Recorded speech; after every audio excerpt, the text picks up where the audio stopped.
All right, so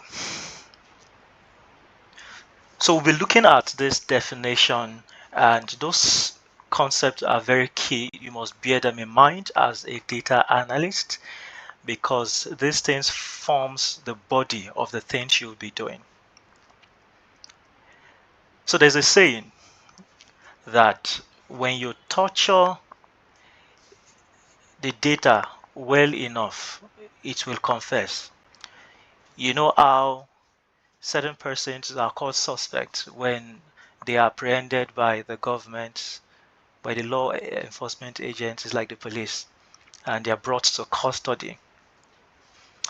Often than not, people will deny an offense. Did you do it? No, I didn't. Did you do it? No, I didn't. And then all kinds of torture measures, would be put in place, and so that would then push that person to a point where, if truly they did, they would actually confess. But sometimes, people, because of the torture, even though they didn't commit that offense, they end up confessing to an offense they never actually committed. So that's the same thing with data. So the way um, data analyst A would approach the analysis of a data might be different from the way data analyst B would approach it. And it's usually evident in the outcome or the insight they're able to glean from the data. So basically, how much you are able to torture a data will determine whether it's going to confess. All right, data are very reliable resource or raw material for us to derive insight, to make decisions or to make predictions for about future event. All right, so let me just run through those concepts and then we'll move to the next thing before I ask us to ask questions, and then we'll go to a practical session. So we examine data. So in data examination, we want to understand what kind of data are we dealing with. Of course, this is not a statistics class. While later I would encourage for some of us who might be interested in really pursuing a career in this, or who might be interested in um, owning their skills in this, or some people might just want to leverage data analytics to become more competitive in their profession. I would encourage you to take some of our paid courses that would not just ground you or get you grounded in data analytics, but also in statistics. By the way, I personally have a strong background in statistics, and as we progress, you come to see the role that statistics actually plays in data analysis and data storytelling. All right, so we examine the nature of data when we perform data analytics. That's the first thing we do. Okay, so are we dealing with a qualitative data? Are we dealing with a quantitative data? Okay, some data types can be um, categorical. Are we dealing with a numerical, um, kind of data and all of that? So while I will not go deeply into all of that, but just know that at the examination level, we try to understand what kind of data we're dealing with. All right, and also we try to clean the data. That's the next thing we do after examining the data. We know what we're dealing with. All right, so also just to mention before I move from examination, there's something called data dictionary. So for every data, depending on the source, depending on the industry or wherever the data came from, it has what we call data dictionary. Just like we know our English dictionary, it only answers to English language. You find words, you find concepts, you find, phrases, what have you, that are only relatable within the context of the English language. Okay, so the same way, someone who is, let's say, a researcher um, within physics, there are certain concepts that are unique to them. So when you see their kind of data, if you're not familiar with physics terminologies, you might struggle to be able to analyze that data because you don't know some of the words, you don't know what kilojoules means, you don't know um, what are those other things they use, you don't know what um, okay, there are other concepts like gravitation, and you know how they measure all of those things. So those variables, those names are unique to the field or wherever the data is coming from. Same, within the medical field, they have their data dictionary. All right. So as an analyst, you want to first understand. So imagine you have a client or you're working within an organization, and you you are given a data to analyze, or you are asked to extract data from a database. You want to understand, okay, so what do the names of these variables, what do they mean within this context? Because that would also impact your interpretation. All right, so I feel I'm dwelling too much on this. So data cleaning, every data comes messy. We're going to do a little bit of data cleaning today using Excel. So, but you must bear in mind that in real world, um, data always comes in a messy way, or they come with noise. And if you do not clean your data as an analyst, it's going to impact whatever results, whether you are writing for a research paper, it would distort your result at the end of the day, or whether you are analyzing a market research data, or you are analyzing your staff performance data as an HR person. So it has a way of actually impacting, and so that's why data cleansing. But then data transformation. So there are times that we need to do transformation. So transformation is something that is hands-on, and there are different kinds of data transformation or manipulation. All right. So at this level, it's important for us to do some EDA. There's something called EDA. EDA is exploratory data analysis to understand our data. Do we need to merge some things? All right. Sometimes you might have a data set that has the surname of the respondent collected separately from the first name of the respondent, and you need to do concatenation. You need to concatenate. All right, such things are data transformation, just to make your data look good. All right, then also modeling.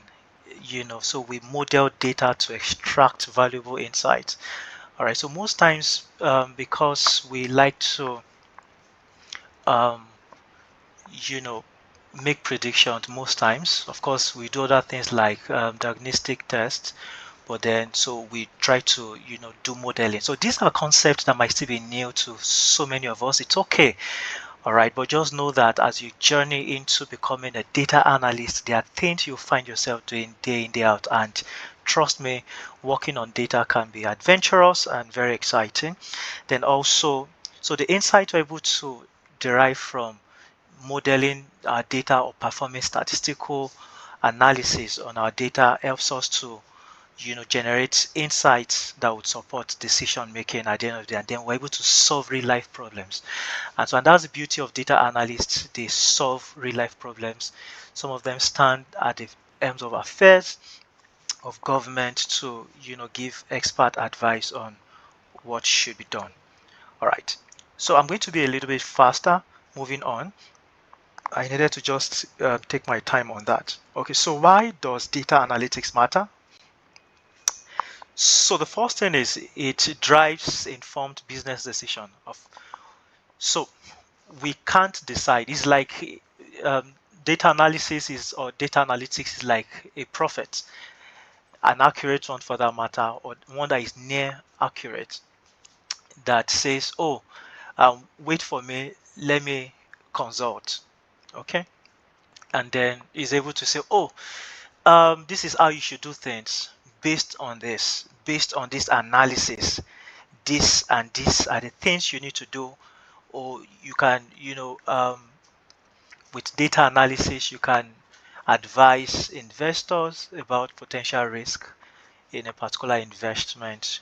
You can make predictions for the future. You can assess a current situation, you know, and then provide insights that would aid informed decisions. It's not only business decision, but most times, most things we do are business related. Okay, then also we're able to identify trends and patterns, and that's why we actually analyze data. So when we analyze data, it helps us to identify why things are what they are. Okay, the way things have been progressing. It gives us an accurate, perspective of patterns. It could be patterns in consumer behavior.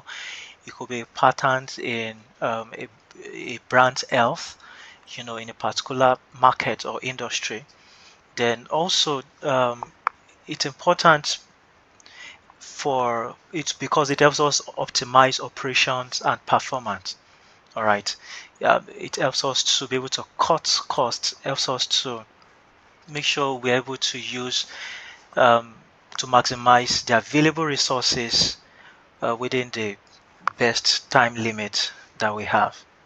Okay, and of course, ensuring that we're able to achieve the maximum outcome. If you are still with me, can I see you drop something in the chat box? Can you say I'm with you or something? It could be an emoji. Oh, great. So I see a lot of data enthusiasts in the house. And trust me, for some of you, this would be like the game changer and a pathway would be opening and like a light bulb. You just feel like, wow, this is what I've been, this is what I've been waiting for to see. Okay, so let's look at types of data analytics or types of data analysis. I've told you, you can actually use the two interchangeably. So we have descriptive analytics, which wants to answer the question. So what happened? All right, what happened? Oh, NSAS. Oh, there was that crazy event. So what happened? How many people actually lost their life, which is quite unfortunate. All right. So at the descriptive analytics level, we tend to answer the question. So what happened? All right. How many people bought this thing? Okay. And you see that at descriptive level, we use basic measures. There's something we call measures of central tendency, measure of variability, measure of dispersion. Measure of dispersion is also measure of variability. Now, all of this concept, I can't go in depth into it because of our time, and this is not a full-blown course. Like I said, this is just to spark your curiosity. If you are really interested in really immersing yourself deeply into this, we have courses that would actually provide that, and I would talk a little about that possibly by tomorrow. Okay, so that's what we do at descriptive level. Sometimes we create charts just to give general description. We do things like mean median mode. So that's what I mean by measures of central tendency. We want to know what's the average, sales and all of that. Then there's something we call diagnostic analytics. Kindly mute your mic as you join. Thank you, Ezekiel. Ogunyemi Ezekiel, kindly mute your mic. Thank you. So diagnostic analytics, so here we ask why did it happen? It's more in depth. Okay. So at this level, you begin to ask things. So there's something we call inferential statistics. So in inferential statistics, we go after samples that are representative of a given population to be able to say something about the population. All right. And this is applicable, data analytics applies to all kinds of fields. All right. So regardless of whatever you're doing, whether it's business, whether it's just a particular segment of your customers, you need to sample in order for you to understand the behavior of the entire population of customers that you have. So there's some probabilistic, processes you go through, such things as hypothesis testing, just for you to be able to accurately give a diagnosis, just like a medical doctor would look at a patient and examine the patient and then say, oh, you have Salmonella typhi in your intestine. That's typhoid disease agent, and you need to be treated for typhoid. Okay, that's a diagnosis. So same thing as a data analyst, you want to answer the question, why did this thing happen? Okay, so let's go on. So we also do predictive analytics. So here, that's where we stand as data prophets. when we enter into a business, we enter into government, we enter into wherever, we are able to predict the future. And they're like, is he a wizard? Is she a witch? How does she know? All right. So actually, it's because we are grounded in um, data, understanding of data. We know how to torture data to speak about what will happen in the future. So what might happen in the future? Note the word might, because as much as we boast to be accurate, there's a level of probability, the chance that we might actually be wrong. But oftentimes maybe it's 5% or 1%, and then most times we are confident that, say, at 95%, that event would actually take place. Then we have prescriptive analytics. Okay, so we don't just describe what happened. We don't just examine why that thing actually happened. We don't also just tell what would then happen in the future. We are problem providers. All right, and that's very important. So, and that's the essence of prescriptive. You see, so after you have a diagnosis, then there's a prescription. You hear things like doctor's prescription. So after the diagnosis, the doctor prescribed this, prescribed that. So as data analysts, we also prescribe solutions. Okay, and that is what should be done. I believe that's clear enough. If it's clear enough, and if you want me to push further, can you say clear in the chat box? Yeah, be humble and say clear, clear, clear, clear. Good, good. Or drop your emoji, your favorite emoji. Good, good.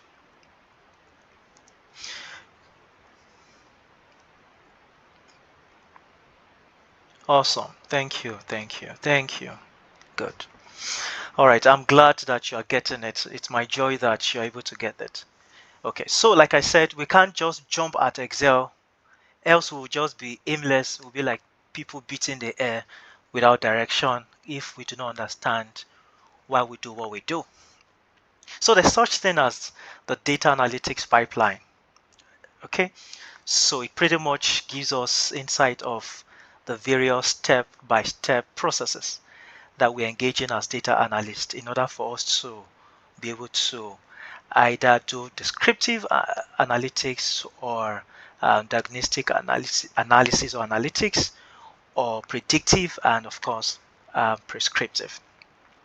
All right, so in this pipeline, we're going to look at how Excel is important, but first let's look at those things, and they're very, very important for you to take notes of, so that you'll be organized. Once you get the data, you know what to do and when. All right, are you set? Let's go. All right, I was just joking around. So the first thing is data collection.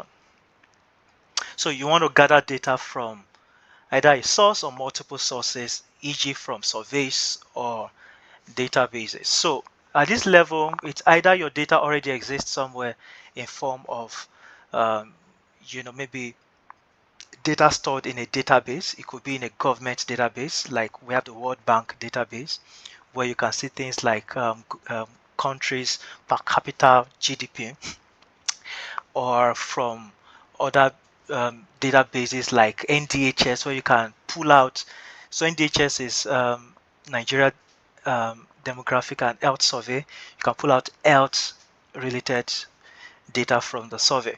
So basically, those are like secondary sources. At other times, as an analyst, you could work with researchers, or as a research teams, or you could even be the one gathering the data, either social media data from online or from on site, where you need to meet with individuals to collect data from them through different tools. All of those things fall within the purview of statistics, and they are obviously more than the scope of our conversation. Like I said, if this looks like something exciting to you, and an adventure that you want to go into, then we have full-blown courses for this that would address all of those needs. So data collection is very important.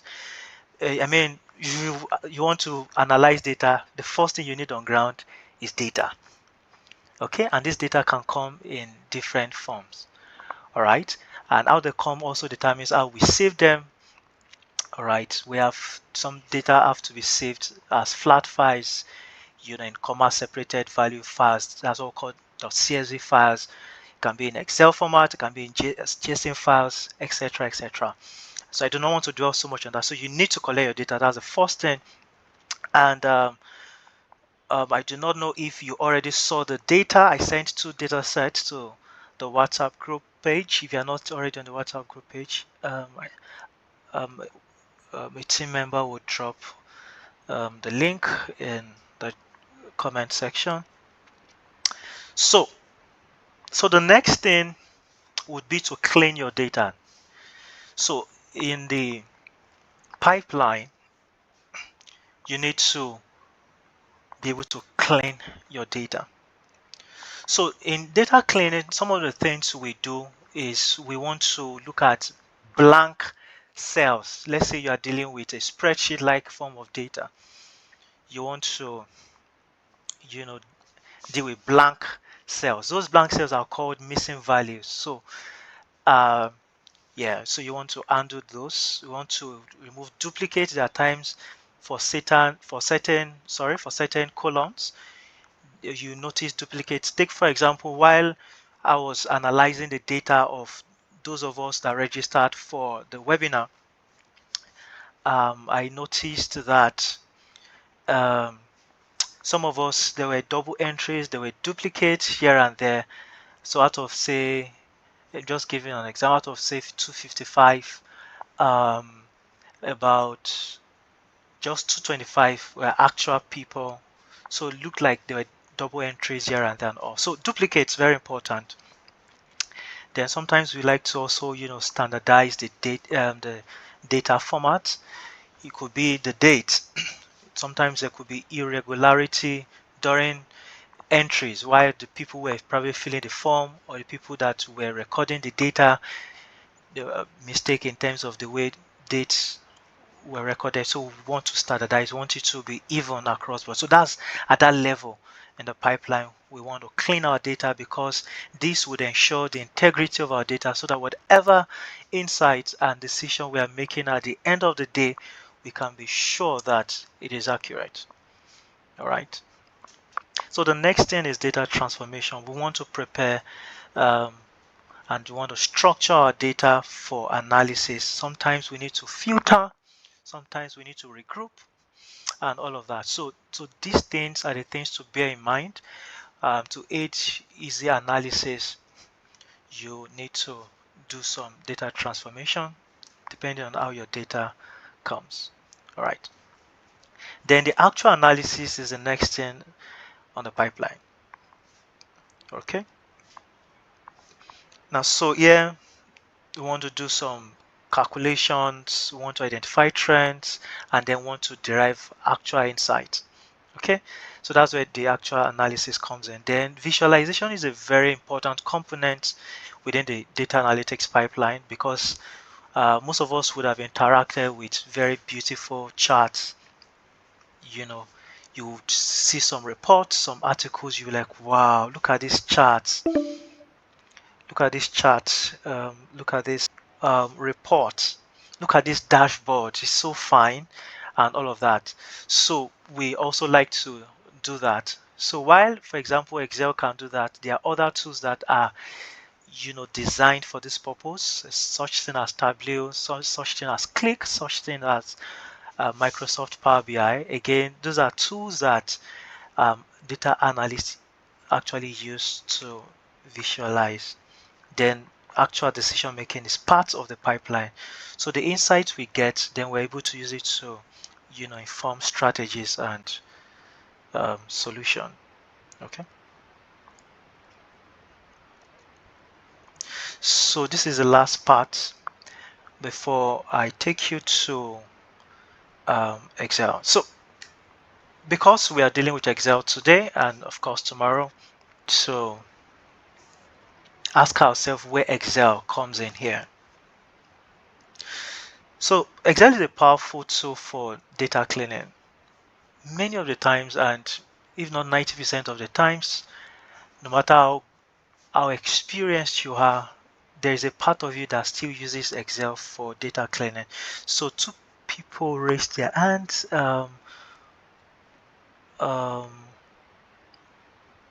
Ayatunde and Ogbo. You want to drop your question? You have questions? You want to drop your questions in the comments section?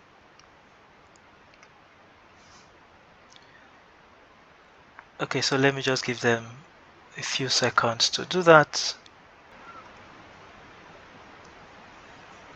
Okay, I guess I may start. Okay, so let's go on. So for data cleaning, Excel is your front line tool you want to use for data cleaning. That's why Excel is important for any data analyst. Show me someone who considers himself or herself a data analyst, and I'll show you someone who can use Excel. Okay, so we have data cleaning, data transformation, analysis, and visualization. So Excel can pretty much perform all of these things in our pipeline. Okay, then also it has simple interface for some of us who might later begin to interact with programming languages for analysis. It's good that we start with Excel. Some of us might later be interested in using Python, might be interested in using of course Python libraries like NumPy and the rest of them, R and all of that. But then it's good that you start with Excel. So that's simple interface for handling structured data.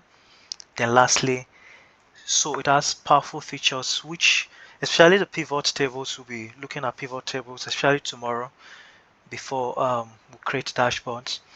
Then simple formulas and charts for advanced analytics. All right, so I want to open room, let's say 5 minutes for you to ask questions before we go to practical class. Will then this Excel that I've mentioned that is important, then we'll then begin to look at Excel for data analytics. Questions, you can drop them in the comments. I would be happy to answer them. Yeah, like I said, my joy is to be able to give you an exposure as to what data analytics is. There's more to it, but because of time, I believe I've been able to at least communicate. All right, so 5 minutes is running. I'm going to be patient because if you don't get this, you might struggle when we get there, or you might just be analyzing data without direction. All right, questions, drop questions. Feel free, drop questions. Don't be intimidated, drop questions. Have you always wanted to become a data analyst and you don't know where to start? Or maybe this is an eye-opener for you. Like I said, it is not, you do not necessarily have to pursue a career in it, but then even as a professional, what stands you out is some of these technical skills. Okay? I feel I'm talking too much. Questions?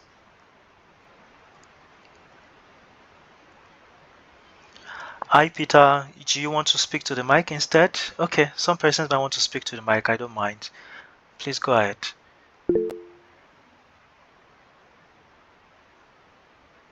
Oh, good question.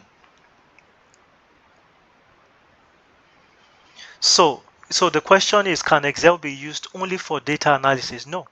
So Excel is a powerful multi-purpose tool, and we use it for other. There's something we call in mathematics we call computational analysis. It's not necessarily data analysis.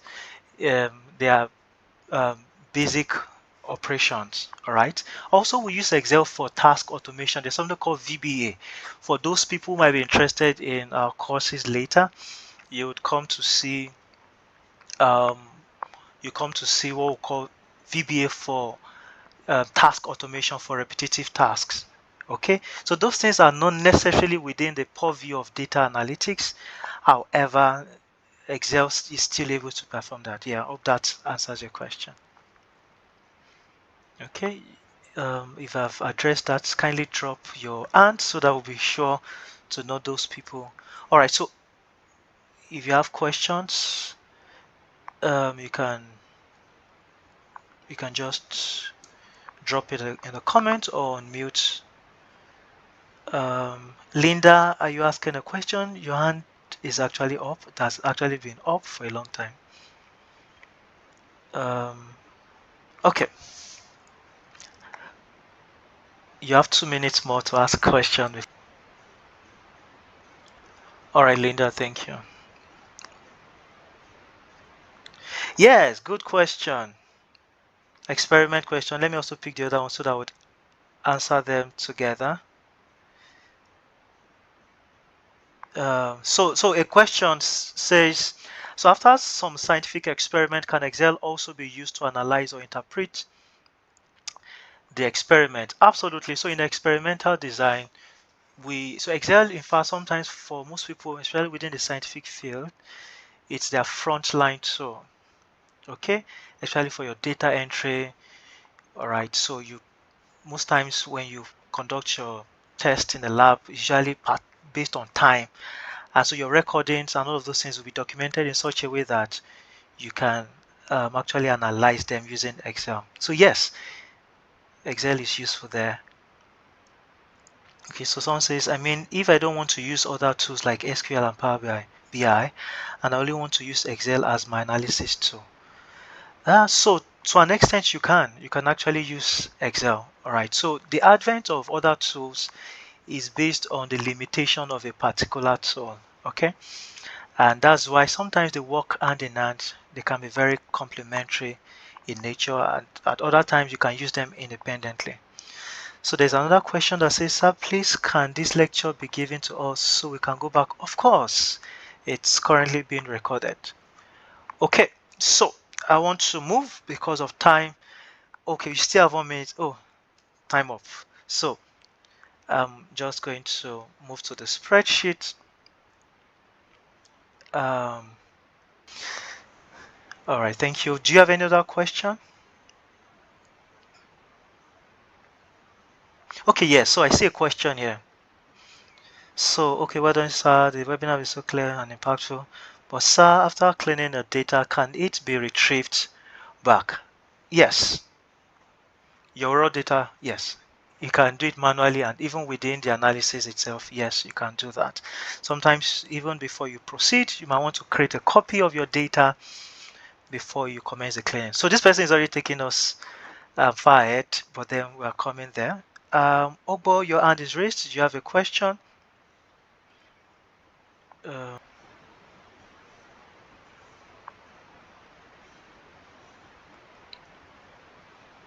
oh, good, good, good, good. Okay, okay, good. So we're like getting our hands a little bit dirty with data. Don't worry, I'm going to be very slow, very, very slow. I just want to make sure that you actually get it. So